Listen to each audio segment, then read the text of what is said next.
انسانوں کی غالب ترین اکثریت تاریخ کا حصہ نہیں بن پاتی ہے۔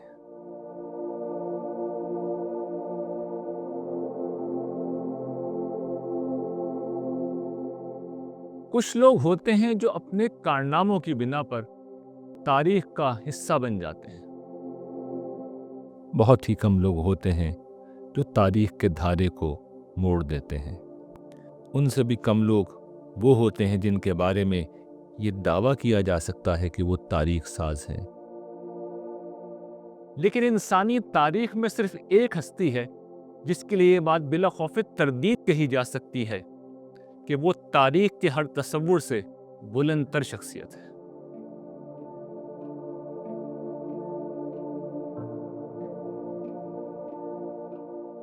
وہ ہستی ایک مسلمہ تاریخی شخصیت ہے۔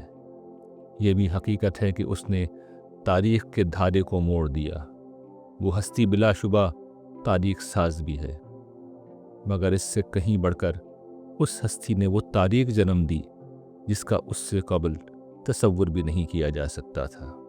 اس کی ایک مثال نامعلوم مدت سے جاری شرک کا خاتمہ اور توحید کے عالمی غلبے کا فروغ ہے۔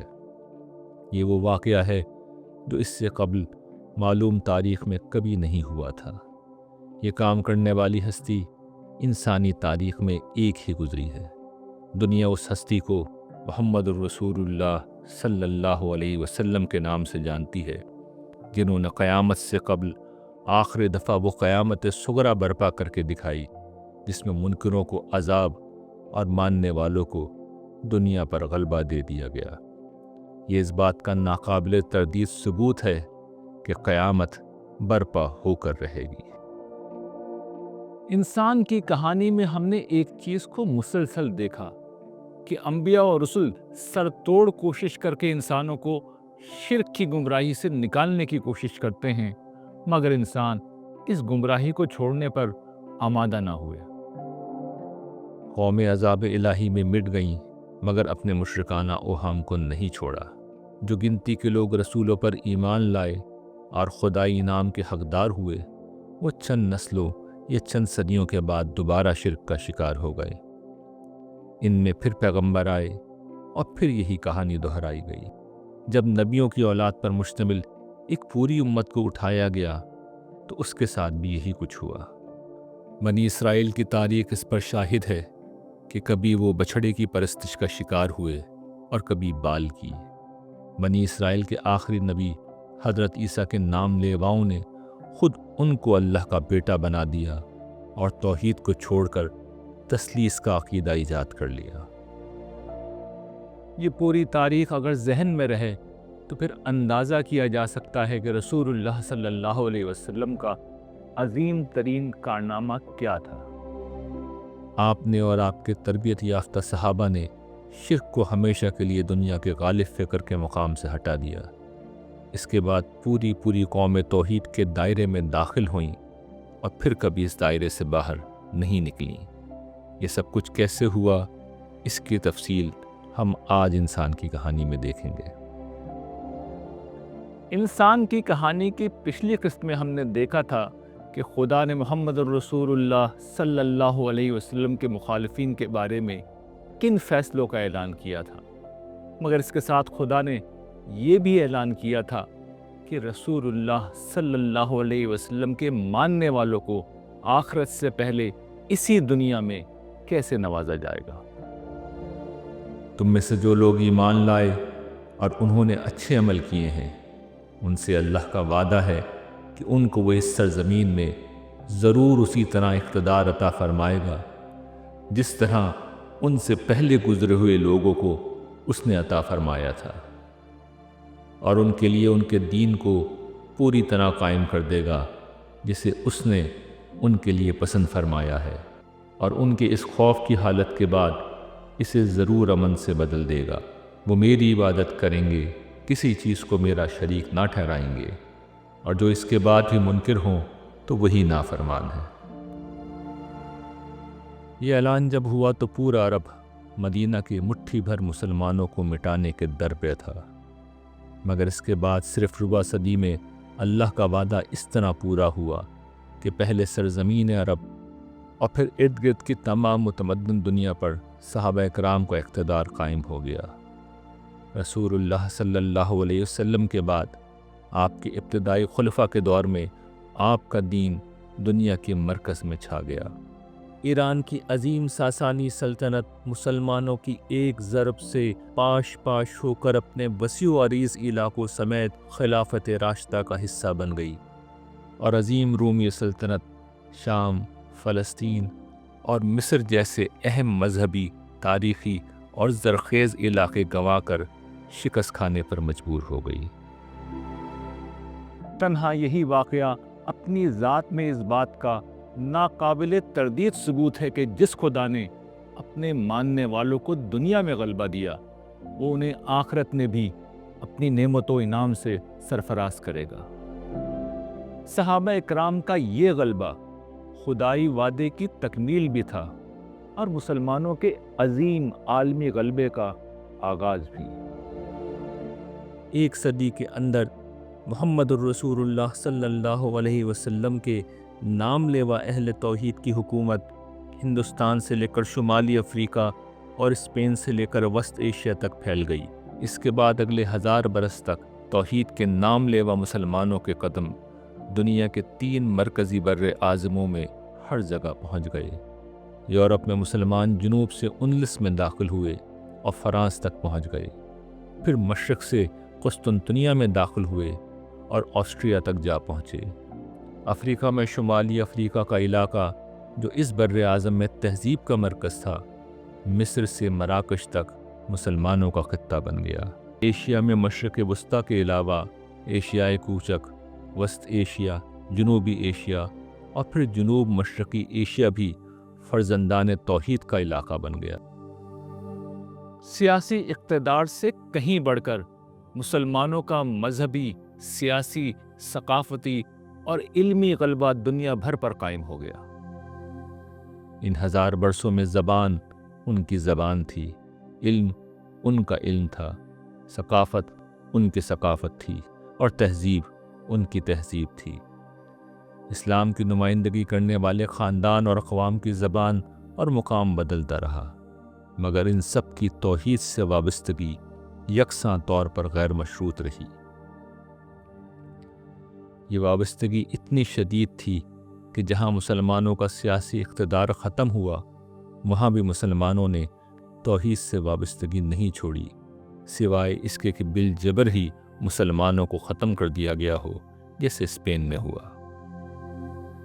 اسپین میں الحمرا کی شکل میں اہل توحید کی جو نشانی آج بھی موجود ہے، اس کے در و دیوار پر لکھے گئے لا غالب الا اللہ کے الفاظ یہ گواہی دیتے ہیں کہ مسلمان مٹ گئے، مگر توحید سے مسلمانوں کی وابستگی کبھی ختم نہیں ہوئی۔ علم اور اخلاق میں زوال کے بعد گرچہ مسلمان اب دنیا کے امام نہیں رہے، مگر اس میں کوئی شک نہیں کہ فکری غلبہ آج بھی توحید کو حاصل ہے۔ اس کی وجہ یہ ہے کہ رسول اللہ صلی اللہ علیہ وسلم نے مذہب کی دعوت، استدلال اور اہل عرب کے لیے آخری دفعہ برپا ہونے والی سزا و جزا کو داستانوں سے نکال کر مسلمہ تاریخ تک پہنچا دیا۔ یہ وہ حقیقت ہے جسے اس کے پس منظر میں سمجھنا ضروری ہے۔ انسان کی کہانی کی ابتدا میں ہم نے یہ دیکھا تھا کہ قوم نوح اور قوم عاد جیسی ابتدائی اقوام کی تباہی کی داستان تو باقی رہی، مگر ان کے رسولوں کی دعوت محفوظ نہ رہی۔ اس کے بعد قوم سمود کی طرح قوموں کے کچھ آثار بھی ملنے لگے، مگر ان کی تاریخ محفوظ نہ رہنے کی بنا پر یہ حقیقت بعد والوں کی نگاہ سے اوجھل رہی کہ قوم کی تباہی کی اصل وجہ کیا تھی۔ اس کے بعد وہ زمانہ شروع ہوتا ہے جب بنی اسرائیل کی شکل میں ایک پوری قوم اٹھائی گئی اور اس کی تاریخ کو مذہبی کتب اور قومی روایت کی شکل میں باقی رکھا گیا۔ ان چیزوں سے یہ بات واضح ہو کر سامنے آ گئی کہ قوم میں اللہ کے پیغمبر آئے تھے، ان کی بات ماننے کے صلے میں قوم کو عروج و اقتدار دیا گیا اور کفر و سرکشی کی پاداش میں سزا مسلط کی گئی، مگر اس قوم کا یہ تاریخی ریکارڈ جو مذہبی کتب اور روایات کی شکل میں موجود تھا، تاریخ کے اس پیمانے پر پوری طرح ثابت نہ تھا جس کی بنیاد پر اس کو مسلمہ تاریخ مانا جاتا، اور نہ معاصر تاریخ نے اس پورے معاملے کو ویسے ہی محفوظ کیا جیسے وہ پیش آیا تھا۔ مثال کے طور پر حضرت داؤد اور حضرت سلیمان کے عروج کو معاصر تاریخ نے اس طرح محفوظ نہیں کیا جس طرح بنی اسرائیل کے مذہبی صحائف اور روایت اس کو بیان کرتی ہے۔ اسی طرح قدیم مذہبی کتب نہ اپنے نبی کی نسبت سے تاریخ معیارات پر پوری طرح محفوظ رہیں، اور نہ اب اپنی اصل زبان اور اپنے اصل الفاظ میں موجود ہیں۔ مزید یہ کہ انسانی فہم اور ترجمے کی غلطیوں نے ان میں بیان کردہ بہت سے حقائق میں ابہام پیدا کر دیا ہے۔ ہم نے انسان کی کہانی کی پچھلی اقساط میں اس کی کئی مثالیں پیش کی تھیں۔ آخری نبی کے معاملے میں ہر چیز اس کے بالکل برعکس ہوئی ہے۔ ان کی کتاب ان کے پیش کردہ الفاظ میں بعینی ہی آج تک محفوظ ہے، اور ان کی پوری دعوت اور اس کے استدلال کو بیان کر رہی ہے۔ دوسری طرف اس کتاب میں رسول کی قوم کی سزا و جزا کے جو فیصلے بطور پیشگوئی سنائے گئے اور بعد میں وہ عملاً پورے ہو گئے، اس دور کی معاصر تاریخ نے ان پیشگوئیوں اور ان واقعات کو بعینی ہی بیان کر دیا۔ مثال کے طور پر قرآن جنگ بدر میں مسلمانوں کی فتح کا ذکر کرتا ہے۔ مکہ کی تاریخ اس پیشگوئی کا ذکر کرتی ہے، اور مدینہ کی تاریخ جنگ بدر کا سن، مہینہ، دن، شرکاء کی تعداد اور مرنے والوں کے ناموں سمیت ہر بات بتا دیتی ہے۔ جو قرآن جو کچھ بیان کرتا ہے، تاریخ کا آئینہ پوری صحت اور تفصیل کے ساتھ اس کی تصدیق کرتا اور بہت کچھ اضافی تفصیلات فراہم کر دیتا ہے۔ ایک اور مثال ہرقل کی قیادت میں رومیوں کی ایرانیوں کے خلاف فتح کی وہ پیشگوئی ہے جو ناقابل یقین حالات میں نہ صرف پوری ہوئی بلکہ معاصر عالمی تاریخ نے اسے پوری طرح محفوظ کر لیا۔ اس بات کا ایک تاریخی نتیجہ نکل رہا ہے، وہ یہ کہ جب قرآن دعویٰ کرتا ہے کہ رومی اپنی مغلوبیت کے بعد فتح پائیں گے، تو یہ آخری درجے میں ثابت شدہ حقیقت ہے کہ یہ بات بعد میں قرآن میں داخل نہیں ہوئی، بلکہ ہم پوری قطعیت کے ساتھ جانتے ہیں کہ قرآن نے یہ بات اس واقعے کے ہونے سے کئی سال پہلے بتائی تھی۔ اسی طرح قرآن نے جب کفار مکہ کی شکست اور مسلمانوں کے عرب کی سرزمین میں غلبے کی بات کی، تو یہ دعوے در حقیقت ان واقعات کے رونما ہونے سے بہت پہلے کر دیے گئے تھے۔ یہ ایک تاریخی مسلمہ ہے، اس کا انکار ممکن نہیں۔ کسی نبی کی دعوت کی سچائی کے ایسے ثبوت انسانی تاریخ میں پہلی دفعہ اس طرح محفوظ کیے گئے کہ ان کے تاریخی مسلمہ ہونے میں کوئی شک نہیں ہے۔ یہ چیز تاریخی طور پر جن اسباب کی وجہ سے ممکن ہوئی ان کا سمجھنا بہت ضروری ہے۔ اللہ تعالیٰ نے رسول اللہ صلی اللہ علیہ وسلم کے لائے ہوئے دین کی حفاظت جن تاریخی اسباب کے ساتھ کی، ان میں سے پہلے کا تعلق آپ کی دعوت کے نتائج سے تھا۔ رسول اللہ صلی اللہ علیہ وسلم پر ان کی پوری قوم ایمان لے آئی۔ حضور کی زندگی بھر کی دعوتی جدوجہد میں صرف 1000 کے قریب لوگ مارے گئے تھے، اور باقی رہ جانے والے لاکھوں لوگوں نے اسلام قبول کر لیا تھا۔ حضور کا مشن فتح مکہ کے بعد پورا ہو گیا تھا۔ اس کے بعد تقریباً 2.5 برس کا زمانہ وہ ہے جس میں آپ کو بھرپور موقع ملا کہ آپ تمام لوگوں کی براہ راست تربیت کریں۔ 9 ہجری میں ہر جگہ سے لوگ آپ کے پاس ایمان لانے اور دین سیکھنے آئے، جبکہ 10 ہجری میں آخری حج کے موقع پر پورے عرب سے لوگوں کو بلا لیا گیا کہ آپ کے ساتھ حج کریں اور دین سیکھیں۔ اس کا نتیجہ یہ نکلا کہ آپ اپنی پوری قوم کو اپنی نگرانی میں دین سکھا کر دنیا سے رخصت ہوئے۔ پوری عرب قوم کے علاوہ صحابہ کرام کی ایک بہت بڑی تعداد وہ تھی جس نے برسوں بلکہ اشروں حضور کی صحبت میں مستقل رہ کر دین سیکھا۔ ان میں خاص طور پر مہاجرین و انصار، ازواج مطہرات، اہل بیت اصحاب صفہ کو حضور کی خصوصی قربت حاصل رہی ہے۔ برسوں حضور کی صحبت میں رہ کر تربیت پانے والے ان لوگوں نے حضور کے بعد اگلی نصف صدی تک نو مسلموں کی براہ راست تربیت کی۔ اس ضمن کی آخری چیز اللہ اور رسول پر ایمان لانے والوں کی اللہ اور اس کے رسول سے غیر مشروط وفاداری تھی۔ ان کا معاملہ حضرت موسیٰ کے ان ساتھیوں کا سا نہیں تھا جنہوں نے موت کے خوف سے ان سے کہہ دیا تھا کہ تم اور تمہارا خدا جا کر فلسطینیوں سے لڑو، ہم نہیں بیٹھے ہیں۔ وفاداروں کا یہ گروہ جان ساری اور خلوص کا آخری نمونہ تھا۔ یہ نہ ڈر جانے والے لوگ تھے، نہ دنوی مفادات اور خواہشات کے سامنے جھک جانے والے۔ ان کی وفا انسانی تاریخ میں خود ایک مثال ہے۔ ان تمام چیزوں کو آپ ملا کر دیکھیے تو معلوم ہوگا کہ انسانی تاریخ میں کوئی دوسری ہستی موجود نہیں جس کی دعوت کو اس کی زندگی میں ایسی قبولیت حاصل ہو گئی ہو، اور اتنی بڑی تعداد اور اس درجے کے تربیت یافتہ اور وفادار لوگوں کو اس نے اپنے پیچھے چھوڑا ہو کہ وہ اس کی دعوت کو بعین ہی آگے بڑھائیں۔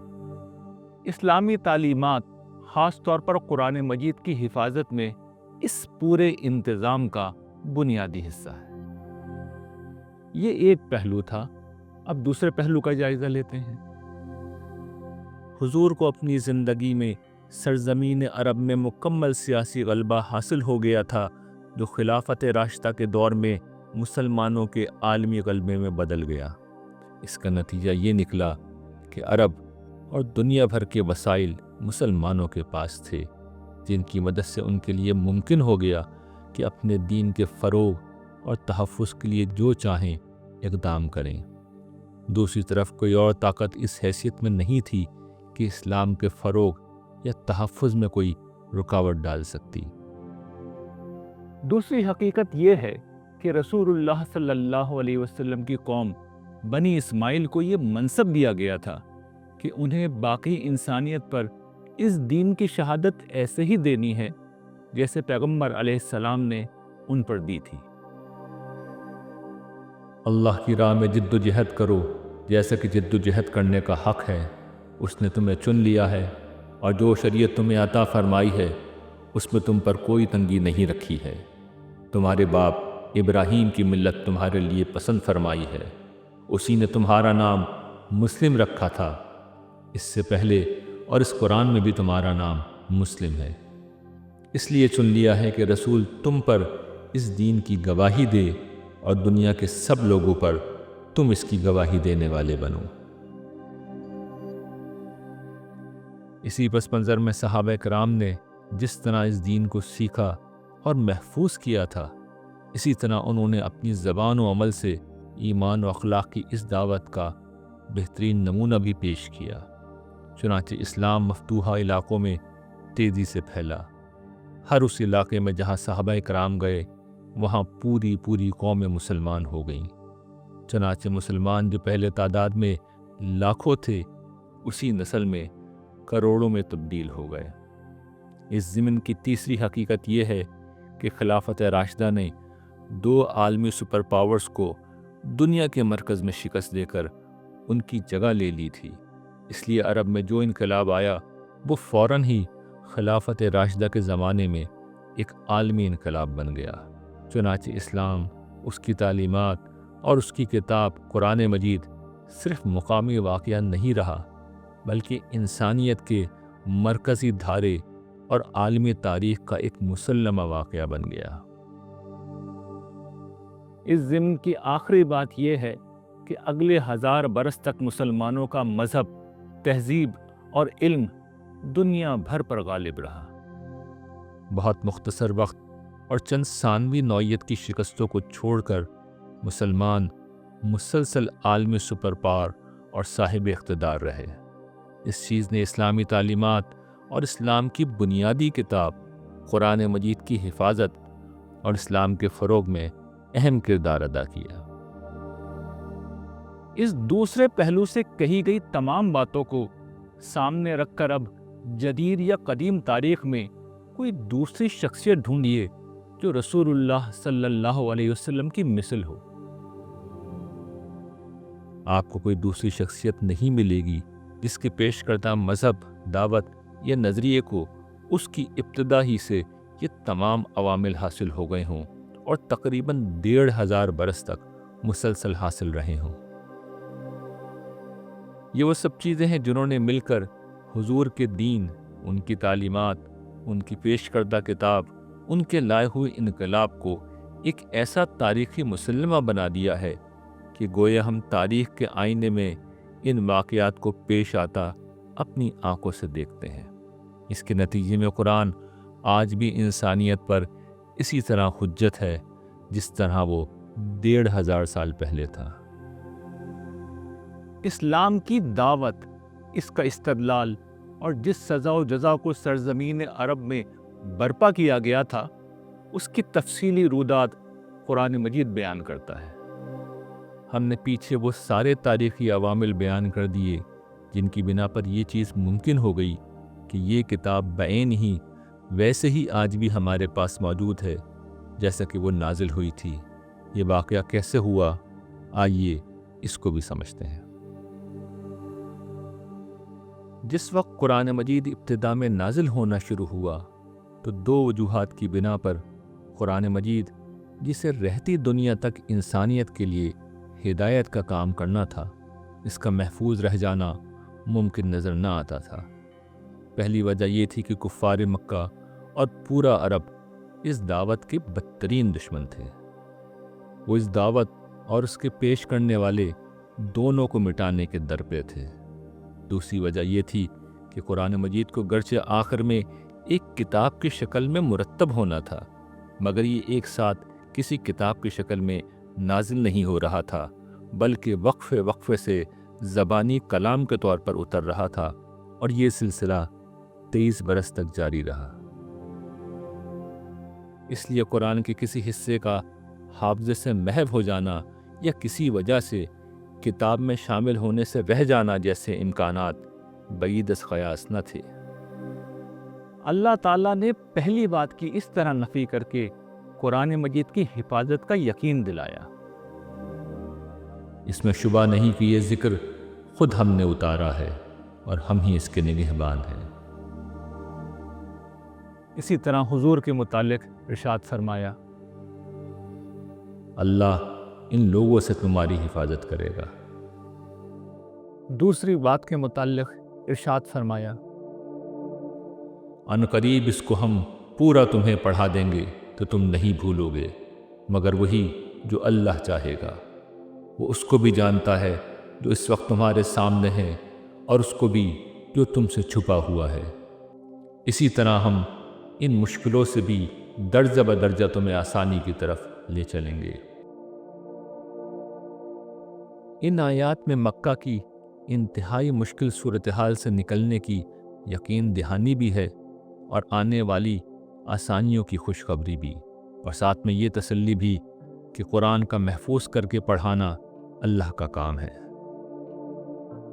سوائے اس حصے کے جسے اگلے زمانوں کے لیے باقی رکھنا مقصود ہی نہیں۔ اللہ تعالیٰ پورا قرآن آپ کو پڑھا دیں گے اور اسے محفوظ بھی رکھا جائے گا۔ اس بات کی تفصیل سورہ قیامہ میں اس طرح کی گئی ہے، اس قرآن کا جمع کرنا اور سنانا سب ہماری ذمہ داری ہے، اس لیے جب اس وقت ہم اس کو پڑھیں تو اس کی اس قرت کی پیروی کرو، پھر ہمارے ہی ذمہ ہے کہ اگر کہیں ضرورت ہو تو ہم تمہارے لیے اس کی وضاحت کر دیں۔ یہاں بتایا جا رہا ہے کہ نزول قرآن کے عرصے میں اس کی جمع و ترتیب، شرح و وضاحت اور پھر آخری شکل میں مرتب کر کے اسے سنانا سب ہمارا کام ہے۔ تمہیں اس آخری قرت و ترتیب ہی کی پیروی کرنی ہوگی۔ یہ خدائی فیصلے ہیں جو منکرین رسالت کی سزا اور اہل ایمان کے غلبے کے ان فیصلوں کی مانند پوری طرح نافذ ہوئے جن کا ذکر ہم پیچھے کر چکے ہیں۔ عملاً اس کے لیے یہ اہتمام کیا گیا کہ ہر سال رمضان میں حضرت جبرائیل اس وقت تک نازل ہو جانے والے قرآن کو حضور کو پڑھ کر سناتے۔ حضور کی زندگی کے آخری سال میں قرآن مکمل ہونے کے بعد اس کے متن کی حتمی شکل کو 2 مرتبہ حضرت جبرائیل نے حضور کے ساتھ مل کر دہرایا۔ اس کے علاوہ تشریعی اور تکوینی طور پر بہت سے اسباب پیدا کیے گئے جو قرآن کی حفاظت کا فطری سبب بن گئے۔ ایک یہ کہ نماز میں ہر مسلمان کے لیے کچھ نہ کچھ قرآن پڑھنا لازمی کر دیا گیا، چنانچہ ہر شخص اپنے ذوق کے مطابق زیادہ سے زیادہ قرآن یاد کرتا تھا تاکہ نماز میں پڑھ سکے۔ دوسرا یہ کہ تہجد کی نماز کی بہت فضیلت بیان کر کے اس پر لوگوں کو ابھارا گیا۔ حضور پر تو یہ نماز فرض تھی جس میں آپ گھنٹوں کھڑے رہ کر قرآن پڑھتے۔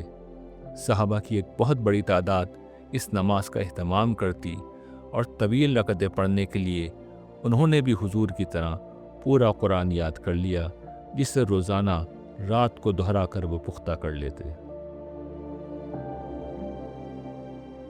اے اوڑھ لپیٹ کر بیٹھنے والے، رات کو کھڑے رہو مگر تھوڑا، آدھی رات یا اس سے کچھ کم کر لو یا اس پر کچھ بڑھا دو، اور اپنی اس نماز میں قرآن کو ٹھہر ٹھہر کر پڑھو۔ تمہارا پروردگار خوب جانتا ہے کہ تم کبھی 2/3 رات کے قریب، کبھی آدھی رات اور کبھی 1/3 رات اس کے حضور کھڑے رہتے ہو، اور ایک گروہ تمہارے ساتھیوں میں سے بھی۔ جو لوگ تہجد عام دنوں میں نہیں پڑھ پاتے تھے، ان کو شوق دلانے کے لیے رمضان میں قیام کی بہت فضیلت بیان کی گئی، جس نے مزید لوگوں کو زیادہ سے زیادہ قرآن یاد کرنے پر آمادہ کیا۔ جس نے ایمان و احتساب کے ساتھ رمضان کی راتوں میں قیام کیا، اس کے پچھلے گناہ معاف کر دیے جاتے ہیں۔ خیال رہے کہ اہل عرب پہلے ہی لکھنا پڑھنا نہیں جانتے تھے اور وہ چیزوں کو یاد کر کے ہی محفوظ کرتے تھے۔ اس کی سب سے بڑی مثال اشعار ہیں جو لوگ کثرت سے یاد کرتے تھے۔ چنانچہ عربوں کا حافظہ پہلے ہی بہت تیز تھا اور انہیں قرآن یاد کرنے میں کوئی دقت پیش نہیں آتی تھی۔ تیسرا اہتمام یہ کیا گیا کہ حضور نے ایک موقع پر رمضان میں لوگوں کو تہجد کی نماز جماعت سے پڑھا کر یہ مثال قائم کر دی کہ جنہیں کم قرآن یاد ہو وہ امام کے پیچھے قرآن سن سکتے ہیں۔ چنانچہ رمضان میں یہ رواج بھی پڑ گیا، جسے حضرت عمر کے زمانے میں باقاعدہ منظم کر دیا گیا، جس کے بعد سے لے کر آج تک ہر مسجد اور ہر بستی میں لوگ رمضان میں کسی حافظ قرآن کے پیچھے قرآن سنتے ہیں۔ اس چیز نے مسلمانوں میں حفظ قرآن کو ایک ایسی روایت بنا دیا کہ 15 صدیوں سے ہر بستی میں حفاظ قرآن یاد کرتے ہیں اور رمضان میں لوگ ان کے پیچھے اسے سنتے ہیں۔ یہ تفصیل بتانے کی ضرورت اس لیے پیش آئی کہ عام طور پر لوگ سمجھتے ہیں کہ قرآن کو لکھ کر محفوظ کیا گیا ہے اور حفاظت قرآن کی تفصیل قرآن لکھے جانے کی تاریخ کی شکل میں بیان کی جاتی ہے۔ یہ ایک عام غلط فہمی ہے۔ قرآن بلا شبہ ابتدا ہی سے لکھا بھی جا رہا تھا، مگر اس کی حفاظت کا اصل اہتمام قرآن یاد کرنا تھا، نہ کہ لکھنا۔ لکھنا ایک ثانوی چیز تھی۔ حقیقت یہ ہے کہ اس دور میں عربوں کے لیے قرآن لکھنے سے زیادہ یاد کرنا آسان تھا، اور یہی انہوں نے کر رکھا تھا۔ لکھنے کی بنسبت یاد کرنے کا مزید فائدہ یہ ہوا کہ قرآن مجید کا درست تلفظ حتیٰ کہ عربی مخارج بھی محفوظ رہ گئے۔ آج بھی قراء اور حفاظ قرآن کو اسی لہجے اور تلفظ کے ساتھ پڑھتے ہیں جو حضور اور صحابہ کرام کا تھا۔ یہ بات بتانے کی ضرورت اس لیے بھی پیش آ رہی ہے کہ آج کل مخالفین اسلام خلافت راشدہ کے زمانے کے مکمل نسخے ڈھونڈتے ہیں، اور جب نہیں ملتے تو کہتے ہیں کہ قرآن بھی پچھلی کتابوں کی طرح تاریخی طور پر ثابت نہیں۔ حقیقت یہ ہے کہ قرآن مجید کی حفاظت کا اصل طریقہ کتابت نہیں بلکہ حفظ و قرأت تھا، اور پرنٹنگ پریس کی ایجاد کے باوجود جب ہر گھر میں لکھا ہوا قرآن موجود ہے، حفظ و قرأت کی یہ روایت آج بھی اسی طرح جاری و ساری ہے، جس سے سمجھا جا سکتا ہے کہ ابتدائی زمانے میں قرآن کیسے محفوظ ہوا ہوگا۔ جو قرآن مجید اور پورا عملی دین پہلی ہی نسل سے لاکھوں اور پھر کروڑوں لوگوں نے آگے منتقل کیا۔ قرآن مجید کے متعلق پہلے دن سے لے کر آج کے دن تک لاکھوں کروڑوں لوگوں کا اجماع اور اتفاق ہے کہ یہ وہی قرآن ہے جو حضور نے پڑھا تھا۔ یہ ماضی کے کسی مخطوطے سے زیادہ بڑا ثبوت ہے کہ قرآن وہی ہے جو حضور پر نازل ہوا۔ ہم نے مسلمانوں کے متعلق پیچھے گفتگو کر کے یہ بتایا ہے کہ حضور نبی کریم صلی اللہ علیہ وسلم کو کس طرح کے افراد کس بڑی تعداد میں ملے، اور آپ کے صحابہ کو ابتدا ہی سے کیسے عالمی غلبہ حاصل ہو گیا تھا۔ اس بات کو واضح کرنے کا اصل مقصد یہ حقیقت بیان کرنا تھا کہ قرآن کی حفاظت کے پیچھے کروڑوں لوگوں کا ایک ناقابل تردید تاریخی تسلسل کھڑا ہے۔ جو کروڑوں لوگ یہ بتا رہے ہیں کہ محمد صلی اللہ علیہ وسلم پر قرآن نازل ہوا تھا، وہ لوگ یہ بھی بتا رہے ہیں کہ الحم سے والناس تک قرآن وہی ہے جو آپ پر نازل ہوا تھا۔ جس طرح مسلمانوں کے دنیا پر 1000 سالہ غلبے کا انکار کوئی احمق ہی کر سکتا ہے، اسی طرح قرآن مجید کے لفظ لفظ محفوظ ہونے کا انکار بھی کوئی احمق ہی کر سکتا ہے۔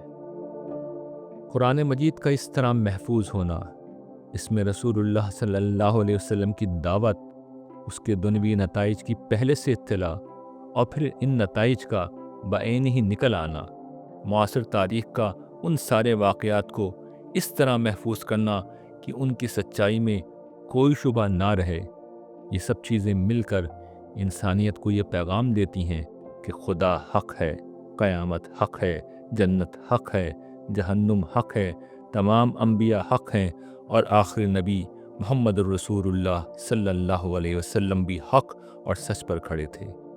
ان تمام سچائیوں کا ثبوت وہ قیامت صغریٰ ہے جو عرب کی سرزمین میں 1500 برس پہلے برپا ہوئی، جس میں خدا کے پیغام کا انکار کرنے والے اپنے وقت کے فرعونوں کا نام و نشان مٹا دیا گیا، اور کمزور و ناتواں ایمان والوں کو پہلے عرب اور پھر پوری دنیا کے مرکز کا اقتدار دے کر عالمی سپر پاور بنا دیا گیا۔ اس کے بعد جس نے حق کا انکار کرنا ہے وہ کرتا رہے۔ زبردستی حق کا منمانا اس دنیا کے بارے میں خدا کی اسکیم نہیں ہے، لیکن دنیا میں ہونے والی یہ آخری قیامت صغریٰ اس بات کا ثبوت ہے کہ قیامت آ کر رہے گی، اور اس کے آنے میں کوئی شک نہیں۔ انسان کی کہانی کی اگلی قسط تک اللہ نے کے بعد۔ نگاہ شوق میں آ پردہ گماں سے نکل، میں اپنی ذات سے نکلوں، میں اپنی ذات سے نکلوں، تو لامکان سے نکل، نگاہ شوق میں آ پردہ گماں سے نکل، نگاہ شوق میں آ پردہ گماں سے نکل۔